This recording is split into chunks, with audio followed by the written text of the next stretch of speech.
부쌤의 거꾸로 한국사 시즌4 그 28번째 시간입니다. 이 시간에는 갑오개혁을 주제로 갑오개혁이 추진되게 된 배경을 당시 국내외 정세 변화와 연관지어서 살펴보고요. 1, 2, 3차 갑오개혁의 주요 내용은 무엇이고 그 의의와 한계는 무엇인지 살펴보도록 하겠습니다.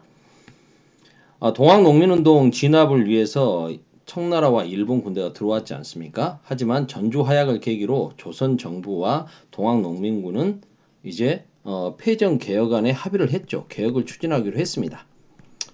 그렇게 되면서 이제 이 땅에 주둔할 명분을 잃게 된 청나라와 일본군은 철수를 해야 되는 거죠. 하지만 일본은 10년 만에 조선의 군대를 파병한 이 기회를 놓치지 않겠다라는 생각으로 경복궁을 점령하고 김홍집을 내세워서 조선의 개혁을 추진해야 된다는 명분으로 청나라와 전쟁을 일으키고 조선에는 갑오개혁을 강제합니다. 갑오개혁이 일어나게 된 국내외 정세 변화는 바로 청일전쟁이죠.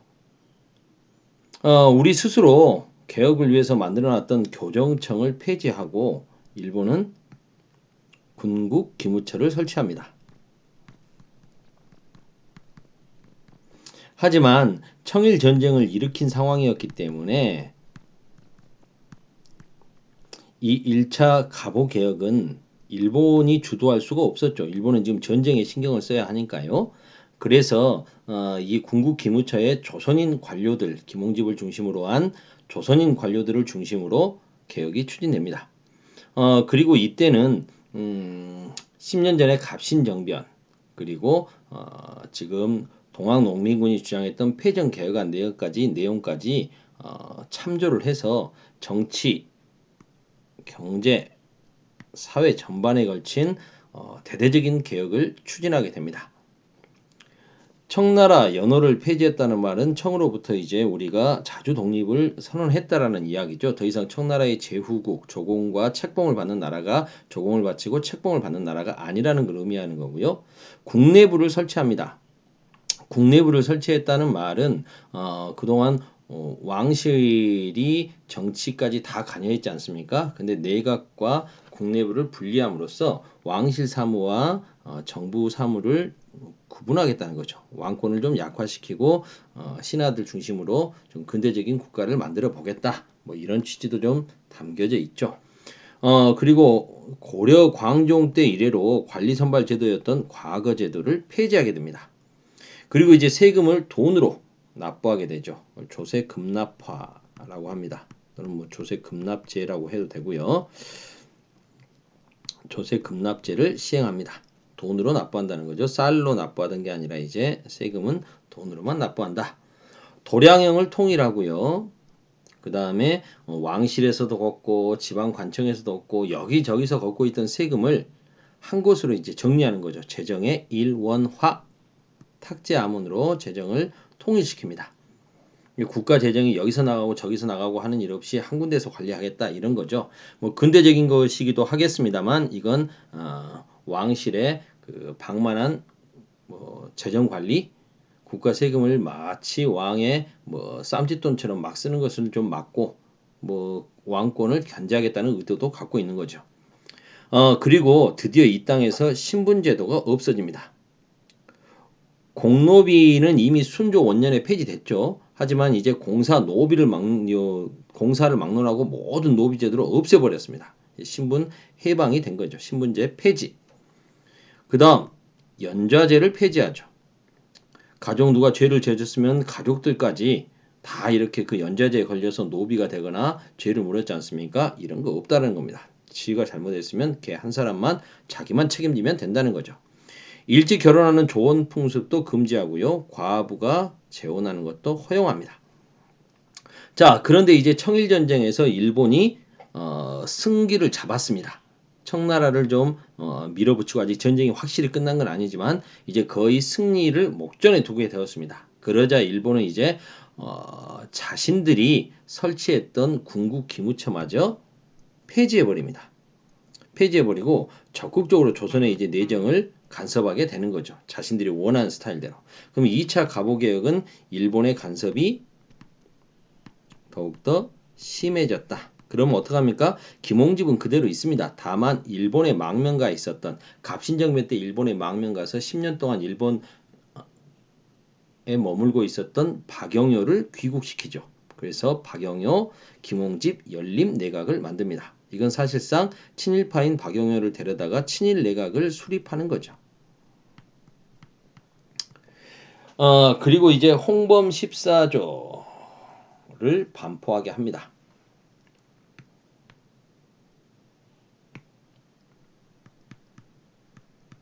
물론 이 홍범 14조의 내용을 가지고 이제 개혁에 대한 의지, 자주 독립에 대한 의지를 표현한 거다라고 이야기하기도 합니다만,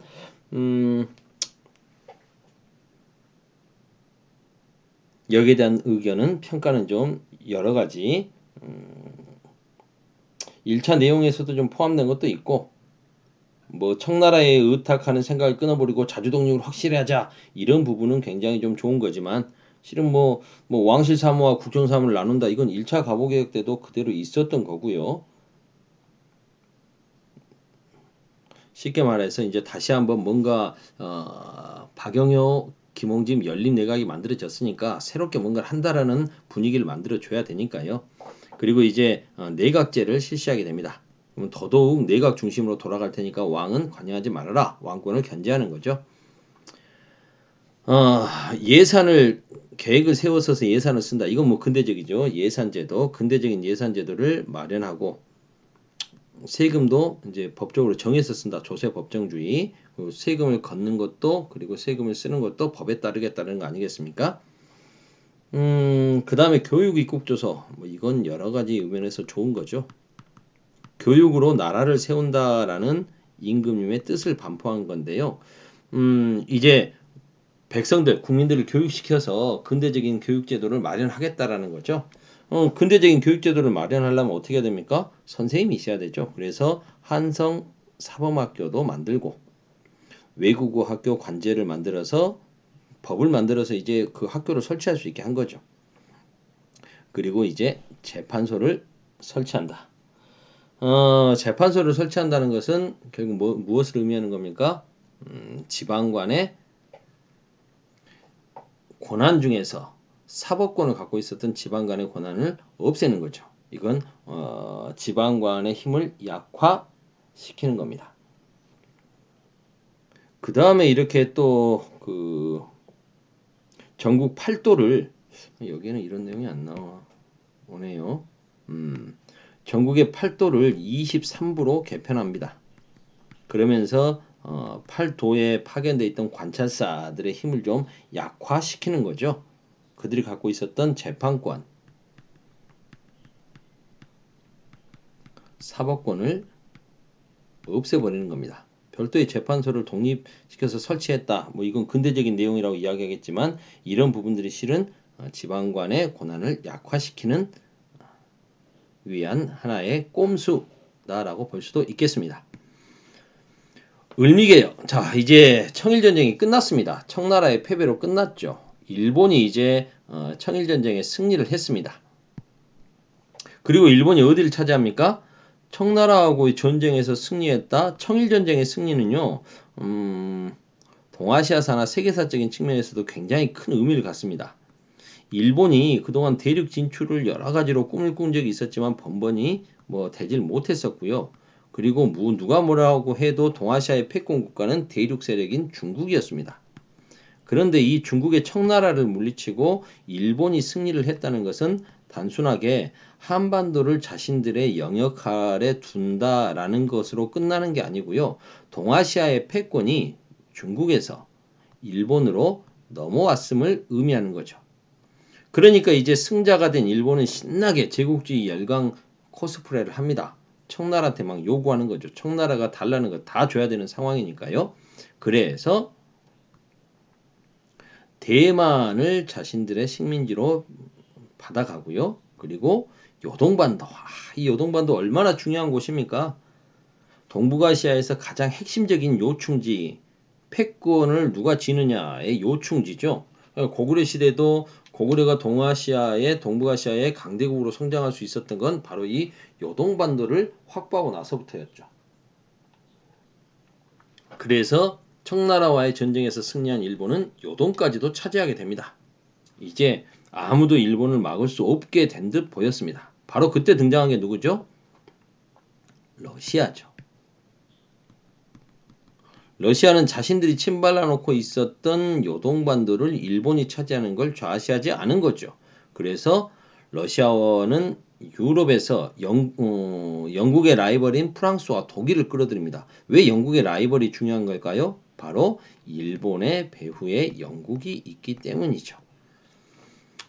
그래서 영국과 전 세계에서 이렇게 상호 견제를 하고 있었던 러시아는 자신들이 이렇게 대륙으로 남쪽으로 내려오기 위해서 가진 시도를 하고 있었고 바로 이 랴오뚱 반도를 일본이 차지하는 것은 막으려고 했던 겁니다. 그게 바로 삼국 간섭이죠. 삼국 간섭으로 일본은 이제 랴오뚱 반도를 청나라에 돌려주게 되죠. 대신에 러시아는 요동반도 끝자락에 있는 두 개의 도시 리순과 따렌을 차지해서 여기에 해군 기지를 만들어 버리고 동아시아의 패권 국가로 동북아의 강력한 패권 국가로 발돋움하게 됩니다. 여기에 러시아 극동 함대 일부를 이쪽에 배치해 놓고 한반도와 중국에 강력한 영향력을 행사하는 거죠.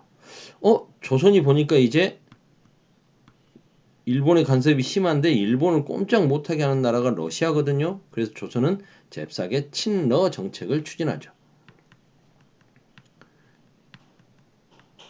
죽 서서 개주게 된 일본은 어떻게 하든 이 친러 정책을 차단할 필요가 있었고 그래서 친러 정책을 추진하고 있는 민씨 정권 그 정점에 있는 명성황후 민비를 살해하게 됩니다. 을미사변을 일으키는 거죠.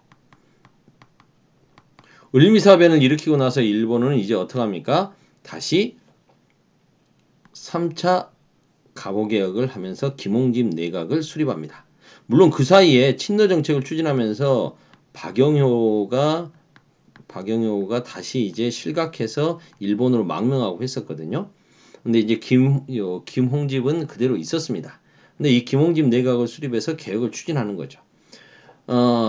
자기들이 뭐 개혁의 명분으로 삼아서 이렇게 한 거기 때문에 뭔가 확실하게 쇼를 좀 보여줄 필요가 있었죠. 독자적인 연호, 건양이라는 연호를 쓰기도 하고, 조선 정부가 그렇게 원하는 군대 만들어 줄게. 좋아. 그래서 친위대와 진위대도 설치를 합니다. 왕을 지키는 군대가 없어서 을미사변이 일어났다.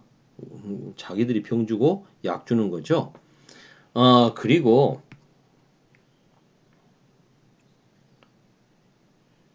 단발령을 실시하죠. 이게 아마 가장 큰 쇼킹한 사건이 아니었을까 싶어요. 성리학적 사고를 갖고 있던 조선인들에게 부모님이 주신 머리를 자르라, 머리카락을 잘라라, 상투를 잘라버리라고 하는 것은 땡강 잘라버리라고 하는 것은 목을 자르는 것과 똑같죠.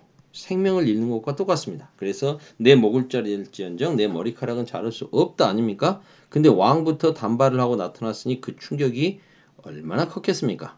쇼킹했겠죠. 그리고 이제 태양력 사용, 정두법, 지석영 선생 정두법 실시 시에 소학교, 이제 2차 갑오개혁 때 학교를 만들겠다는 관제를 만들었으니 이제 학교를 세워야죠. 초등학교에 해당되는 소학교를 설치하고 우편 사물을 재개했다. 이거 갑신정변 때 그 근대적인 우정국 만들려다가 뭐 중단됐던 거 아닙니까? 다시 재개하고요. 그러자 이 을미사병과 단발령에 반발해서 전국 곳곳에서 국모가 시해되고 머리카락을 자르게 됐으니 좀 보수적인 유생들이 곳곳에서 의병을 일으키겠죠. 그래서 이때 을미의병은 주로 양반 유생들이 조직을 했습니다. 그 틈에 그걸 진압하러 관군과 일본군이 지방으로 내려가게 되고 경비가 좀 허술해진 감시가 허술해진 틈을 타서 고종이 러시아 공사관으로 몸을 피하는 아관 파천을 단행하죠. 그러면서 이제 김홍집 내각은 붕괴되고요. 김홍집은 자신이 이걸 수습해 보겠다고 출근하다가 사람들한테 이제 돌 맞아 죽습니다. 그러면서 이제 갑오개혁은 3차 갑오개혁 또는 을미개혁이라고 불려진 개혁들은 중단되게 되는 거죠. 이 일련의 흐름을 그림으로 한번 빠르게 훑어볼까요? 청일전쟁이 터지고 이제 일본은 갑오개혁을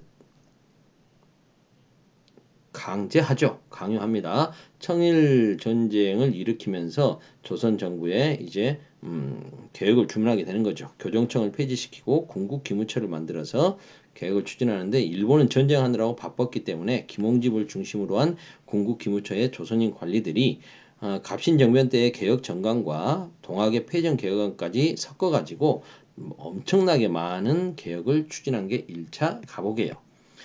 승기를 잡은 전쟁에서 청일전쟁에서 승기를 잡은 일본이 이제 박용효 친일파인 박용효를 데려다가 군국 기무처를 깨버리고 김홍집 박용효 연립내각을 만들어서 개혁을 추진한 게 2차 갑오개혁. 홍범 14조 반포하고 지방 간의 권한을 축소하고 재판소 설치하고 내각제 실시, 지방을 23부로 바꾸고 한성 사범학교 선생님들부터 길러내고 이렇게 했다는 거죠. 전쟁이 끝나고 나서 일본이 청나라를 물리쳤으나 러시아가 프랑스와 독일을 끼어들어서 삼국 간섭을 하고 랴오뚱 반도를 청나라에 돌려주게 하는 모습을 보고 우리나라는 아하 러시아가 힘이 세구나 해서 잽싸게 말을 갈아타죠. 친러 내각을 수립하죠. 그러자 일본이 죽 서서 개줄 수는 없다 해서 을미사변을 일으켜서 민비를 시해하게 됩니다. 그러면서 이제 3차 갑오개혁이라고 불려진 을미개혁을 추진하게 되는 거죠. 김홍집 내각. 태학력을 사용하고 종두법 시행, 소학교 설치, 건양이라는 연호를 쓰게 되고 단발령을 단행하죠. 그런데 이제 을미의병이 일어났고 그 틈에 잽싸게 고종은 러시아 공사관으로 몸을 피하는 아관 파천을 일으키며 을미개혁도 중단되었다. 여기까지 했습니다.